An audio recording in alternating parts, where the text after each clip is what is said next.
what do I consider that exactly? Yeah, what do you consider that? Because we put it into our culture too, but I always get confused when we're talking about hip hop. What is hip hop music? Is it the slow KRS one where nobody actually breaks to? He made an album called Strictly for the Breakers, which was nothing. Well, was no breakbeats at all, and I'm like, oh, okay, Strictly for the Breakers, whatever he thought with that. I really didn't get it. I don't know if you get it. And then we have all the break stuff. Yeah. Where we it depends where you came from, though.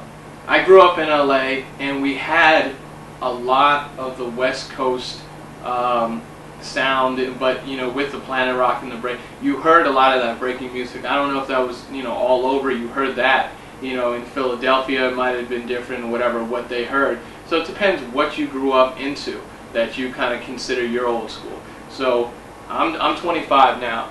But if there's somebody that comes along who's 20, his old school might be KRS or all that. You know, there might be some kid who, you know, his old school is, you know, the first Wu-Tang record. You know, so it depends where you come in. But those records, like the dance and I mean, people consider those, but I mean, there was like Apache, Dance to the Drummer's Beat, Bob James, Mardi Gras. There was more of the disco records that made the break record. That made, you know, this is the part of the record where we're going to break to. You know, the Planet Rocks and all those were actually kind of like, it came in like, okay, so this is what people want, this type of rhythm, this type of breakdown, so we'll make Planet Rock. We'll go in the studio and do that. You know, people want something that tempo, we're going to do something called Clear. You know, or It's Time or something. You know, we're going to do stuff like that to sound like the you know, but I don't know, for me it had futuristic sound to it. You know, a lot of those were instrumentals too. You know, just music, Paul Hardcastle and stuff like that. It was just music. It was good feel music. But I started knowing that there was records. There was people that were rapping, like Jimmy Spicer, Count Cool Out, T-Ski Valley. You know, that these kids back then, when they were doing all those records, these people, you know, they were rhyming. They brought in the rhyming, but when we're talking about rhyming, we know rhyming goes way, way back. We know Bo Diddley, he rhymed when he was singing. James Brown, he was crying out and did rap payback with this word. Where is rap coming from? Rapping. Well, I mean, rapping means to talk. Yeah. Rhyming is just rhyming your words, you know, making them all have the same. What we have back in the days in theater, when you were, it was all a rhyme actually when you were talking. Yeah. You would. Yeah, it's like poetry. Poetry. You know. That was actually KRS One does. He is a poet. Yeah, but it came in where I guess it was rapping over the beat, so it was rapping. And a lot of people kind of like, a lot of the old rappers don't like the word rap because they were MCs, which to them was, you know, part of you know, how they used to host things. Like masters of ceremony. This is the host. You know, this is the person that's going to be telling you what's happening. That's going to make you, you know, understand what you're seeing. You know, and stuff like that. That they were, you know, they were the host of a show, basically. I'm the MC right now here because I'm the host of this show, right? Yeah. You know, and I don't know, different terms get played out, like DJ, disc jockey, someone to play the records. But it also came for the radio. On the radio, if you talked over the air, he was an MC. You were the MC, but also you were the DJ on the show. You know, you were the jockey of the disc. You know, and then they said, you know, when MTV came in, you were the video jockey, the VJ. You know, and you know, just a lot of things are misconstrued in like music, like DJing also. You know, is part of talking in the reggae culture. You know, the selector is the one who plays the records. You know, there's different terms in your different cultures for things. But as we go along, all the terms get played out. You know, people start, either they say them and they don't know why they're saying them, hip hop, b-boy, you know, whatever, you know, but they don't know really what they're talking about. You know, that's what, you know, people need to be taught, you know, when to say these words. You know, it's not just to be cool to say, it's more a feeling you feel inside. You know, if you feel you're enough into the music, you know, that you're, then you're a part of the hip hop culture, the music. If you could go and watch people break, or you're breaking yourself still to this day, where people think people don't break anymore, people break more out of the United States than they break here or in New York. You know, if if kids from your country or from Europe or wherever, Japan, you know, yeah, if they come to New York and start breaking, some of these hardcore, you know, Wu-Tang type, you know, not Wu-Tang the group, but you know, these kids that like that, you know, these hardcore kids will be like, what the hell are you breaking for? You know, it's like, you know, you're not impressing me. You know, I got a gun. You know. Yeah, but it's also the same in rapping.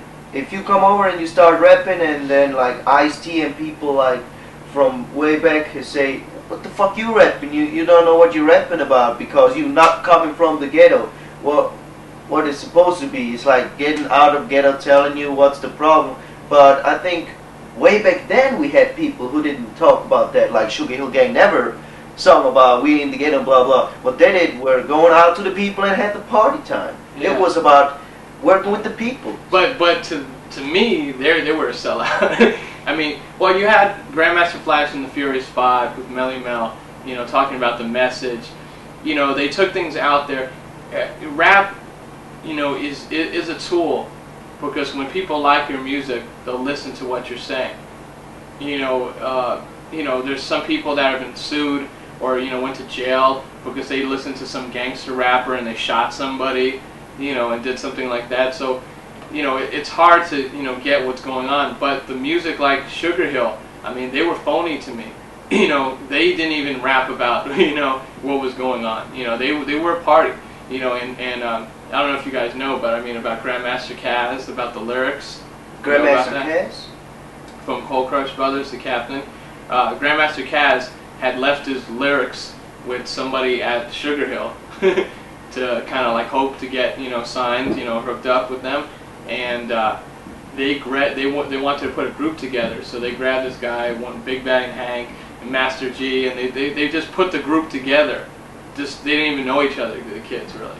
And when it came to them rapping, they ended up using his lyrics, some of them from the book.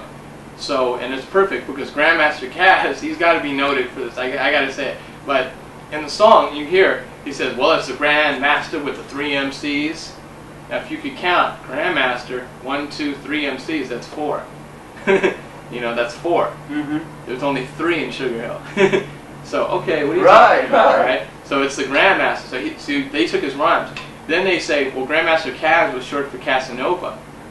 So in their rhymes they say, the Casanova legend must be true. And it's like, you see they took his bits and pieces, and Grandmaster Caz never got credit for that.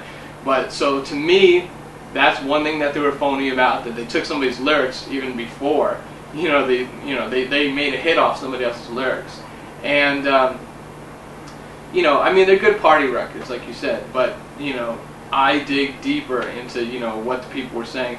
But, you know, the messages that they bring about being in a ghetto and, like, you know, if you didn't grow up that way, well, hey, you know, rap has evolved where you can rap about anything you're talking about. You can rap about being with a girl, or you going out drinking with your boys, or you know, just studying for school or something, you know. What LL Cool J did. Yeah. About girls, and then we had the Beastie Boys. Around the Way Girl, you know, and you know, whatever. You could. So you can rap about anything. You can rap, yeah. So for anyone to say that, well, you didn't grow up in the ghetto, okay, but the only reason they should say that is if you didn't grow up in the ghetto and you're rapping about the ghetto. Right. I mean, that's, you know, you could rap about your town. Where I was working at this record label for 3 years, basically, at one time the A&R, the person who signs the groups, brought me into the office and wanted to get my opinion, just because they didn't even know what they were trying to get into with rap music, but they're getting paid to do that. But the real people like me, you know, they had to bring me in to listen to something. This girl played me a record, and she said, what do you think about it? I like it, maybe I could sign them. They were from London, and they were rapping about not being in the ghetto. I mean, they actually said it. It was a black and white video, it's just their home thing or whatever, but it looked okay, and the music was good, and they were rapping pretty good, but they were saying, we never grew up in the ghetto, we never had it hard, blah, blah, blah, but we still like the music. You know, they were real about what they said, and they weren't, you know, fronting some gold tooth thing or their hat to the side, or, you know, they were just, you know, okay, here we are. And it wasn't like a Vanilla Ice thing or anything like that. You know, it was one white kid and one black kid. Yeah, yo, what's up? It's Rob One from the west coast of L.A., representing the CBS Notorious Can't Be Stopped crew, chilling with your man and my man. We all know him as Little Maze. Check him out. Switzerland, yo. Switzerland to L.A. and back.